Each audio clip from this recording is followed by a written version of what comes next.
बिस्मिल्लाहिर्रहमानिर्रहीम। अस्सलामु अलैकुम वरहमतुल्लाहि वबरकातुहू। नहमदुहु व नुसल्ली अला रसूलिहिल करीम, अम्मा बाद। ऐसे दुआ मांगना ज़रूर कबूल होगी। दुआ मांगने का तरीका, दुआ कैसे कबूल होती है। हज़रत अली करमल्लाहु वजहुल करीम ने फरमाया, तुम्हारे जिस्म में ये एक निशानी दिखने लगे, तुम्हारे जिस्म में ये एक निशानी ज़ाहिर होने लगे तो समझ लो कि कोई आपके लिए दुआ कर रहा है। हज़रत अली करमल्लाहु वजहुल करीम ने फरमाया, जब तुम बग़ैर किसी वजह के खुशी महसूस करने लगो तो यकीन कर लो कि कोई ना कोई कहीं ना कहीं आपके लिए दुआ ज़रूर कर रहा है। लोग दुआएं तो बहुत मांगते हैं लेकिन दुआ के अंदर गलतियां भी करते हैं जिनकी वजह से दुआएं कबूल नहीं होती। फिर हम अल्लाह पाक से शिकायत करते हैं, लोगों से शिकायत करते हैं कि हमारी दुआएं कबूल क्यों नहीं होती। रसूल अल्लाह सल्लल्लाहु अलैहि वसल्लम ने फरमाया कि पीठ पीछे मुसलमान भाई की दुआ कबूल होती है, उसके बाद एक फरिश्ता दुआ करने वाले के सर के करीब मुकर्रर होता है। जब कोई किसी मुसलमान भाई के लिए दुआ करता है तो फरिश्ता उस पर आमीन कहता है और ये कहता है कि मुसलमान के हक में तूने जो दुआ दी है वो तेरे लिए भी उस जैसी नेमत की खुशखबरी है। प्यारे नबी करीम सल्लल्लाहु अलैहि वसल्लम ने फरमाया, अल्लाह ताला फरमाता है, पहले तुझसे शुरू करूंगा, यानी तुम जो दुआएं दूसरों के लिए मांग रहे हो वो सब दुआएं मैं पहले तुम्हारे हक में कबूल करूंगा, पहले तुम्हें ही दूंगा, पहले तुम्हें अता करूंगा। एक अल्लाह वाले से पूछा गया कि हमारी दुआएं कबूल क्यों नहीं होती, तो उन्होंने कहा कि गुनाहों की वजह से हमारी दुआएं कबूल नहीं होती। एक हदीस है जिसका मफहूम कुछ इस तरह है कि रसूलुल्लाह सल्लल्लाहु अलैहि वसल्लम ने फरमाया, अल्लाह अपने बंदे की दुआ उस वक्त तक कबूल करते हैं जब तक वो मांगते मांगते थक नहीं जाता। और थकने का क्या मतलब है, यानी वो यूं नहीं कहता कि मैं मांग रहा हूं और कबूल नहीं हो रही। जब ये कहता है तो फिर दुआएं कबूल होना बंद हो जाती हैं।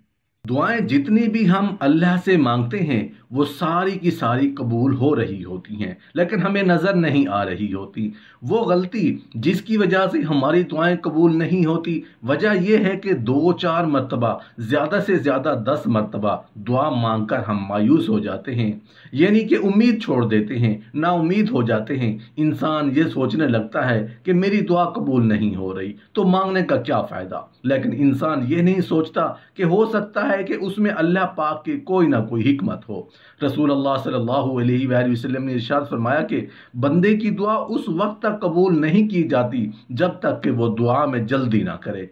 जैसे ही बंदा दुआ करने के बाद जल्दी करेगा, सब्र नहीं रखेगा, तो उसकी दुआ कबूल नहीं होगी।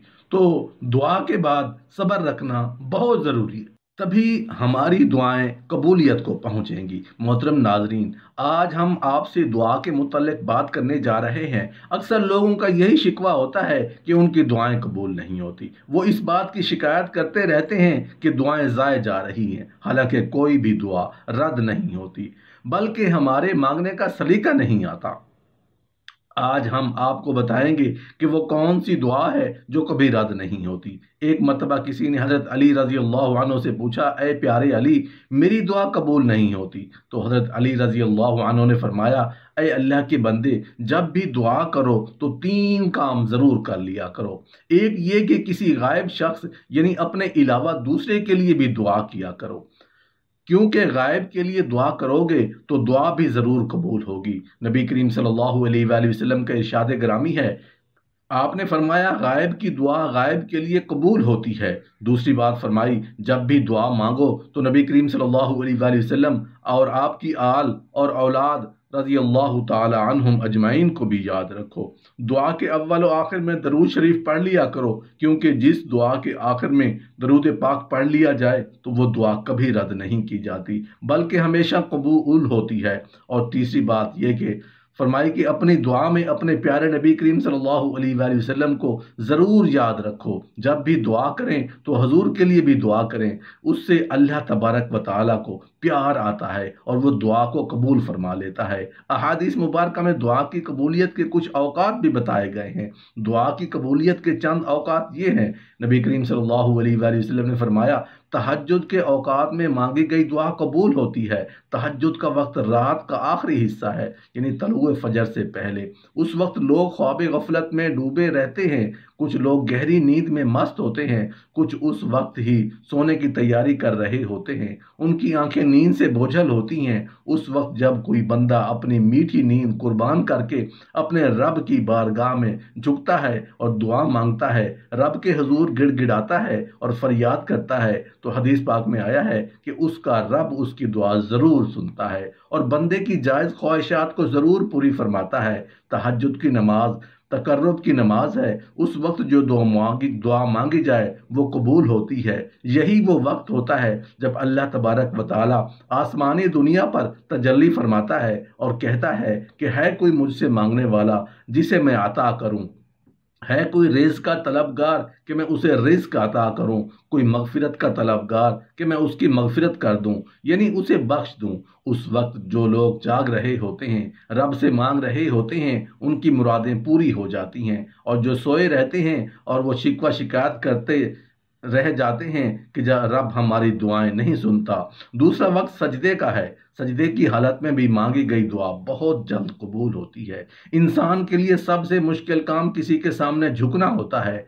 खुददार और इज्जतदार लोग किसी के सामने नहीं झुकते। वो पेशानी को झुकाना बायस जिल्लत और तौहीन समझते हैं। वो जान दे देते हैं मगर किसी का सामने गर्दन नहीं झुकाते। जिस वक्त इंसान सजदे की हालत में होता है उस वक्त वो अपने जिस्म का सबसे बुलंद और अजमत वाला उज़्व यानी पेशानी को अल्लाह ताला की बारगाह में झुकाकर ज़मीन से टेक रहा होता है। अल्लाह पाक को अपने बंदे की ये अदा, ये आजिज़ी इतनी पसंद आती है कि वो अपने बंदे की इस हालत में मांगी गई हर दुआ कबूल फरमा लेता है। झुकना अल्लाह को पसंद है। जो झुक गया वो मुराद को पा गया। तीसरा वक्त अजान का वक्त है। अजान के दौरान मांगी गई दुआ कबूल होती है। अजान से मुराद वो पुकार और बुलावा है जो अल्लाह की जानिब से और उसके हुक्म से इंसान को नमाज के लिए दिया जाता है।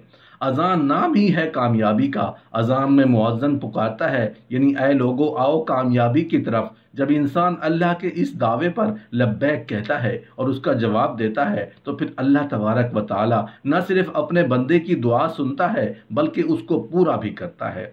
चौथा और बेहतरीन वक्त फ़र्ज नमाज के बाद का है। फ़र्ज नमाज के बाद जो दुआ मांगी जाती है वो दुआ ज़रूर पूरी होती है। अल्लाह तबारक व तआला ने अपने बंदों पर दिन में 5 वक्त की नमाजें फ़र्ज की हैं, लेकिन मामला ये है कि हमने फ़र्ज की अदायगी तो कर ली और भाग निकले, ना खुदा को याद किया ना कुछ मांगा, जल्दी से मस्जिद में आए और जल्दी से निकल गए। ये एहतमाम का वक्त होता है और उस वक्त की मांगी गई दुआ ज़रूर कबूल होती है। पांचवा वक्त बारिश के बाद का है। बारिश के बाद जो दुआ मांगी जाए वो दुआ भी कबूल होती है। बारिश अल्लाह तबारक व तआला की रहमत है। बारिश प्यासी खुश्क ज़मीन को सैराब करती है। बारिश ही के ज़रिए अल्लाह तबारक व तआला बंजर ज़मीन को लहलहाते सब्ज़े से भर देता है। बारिश मुर्दा ज़मीन में रूह फूंक देती है, बंद चश्मे जारी कर देती है। अल्लाह पाक की हर मखलूक के लिए खुशी और राहत का सबब बनकर बरसती है। ऐसे वक्त में अल्लाह ताला अपने बंदों पर ख़ास करम फरमाता है और अपने बंदों की दुआएं कबूल फरमाता है। रहमत के मौका पर रहीम को याद किया जाए तो वह ज़रूर सुनता है। छठा वक्त सब्र का वक्त है। सफ़र के मौका पर की गई दुआ भी कबूल होती है। मुसाफिर चूँकि अल्लाह की राह में होता है और अल्लाह पाक अपनी राह में निकले मुसाफिर की दुआ रद्द नहीं फरमाता। आज के दौर में हम मुसाफिरों से तंग आ जाते हैं, उन्हें पूछते नहीं, उनकी खैर ख्वाही नहीं करते। तो जब हमारी ये हालत होगी तो फिर हमारी दुआ कैसे कबूल होगी। सातवां वक्त अफ्तार का वक्त होता है। अफ्तार के वक्त जो गई दुआ ज़रूर कबूल होती है। रोज़ा वाहिद वो अमल है जिसके बारे में अल्लाह तबारक व तआला ने फरमाया कि उसकी जज़ा मैं खुद दूंगा, और इस सिलसिले में उलमा का एक कौल मिलता है, रब फरमाता है रोज़े की जज़ा मैं खुद हूँ, यानी रोज़ादार को अल्लाह पाक की खुशनुदी हासिल होगी। रोज़े में इंसान सारा दिन भूखा रहता है, हलाल चीज़ को भी नहीं खाता। जब अफ्तार के वक्त अपने खालिक की बारगाह में दुआ मांगता है तो अल्लाह ताला रोज़ादार की तमाम दुआएं कबूल फरमा लेता है।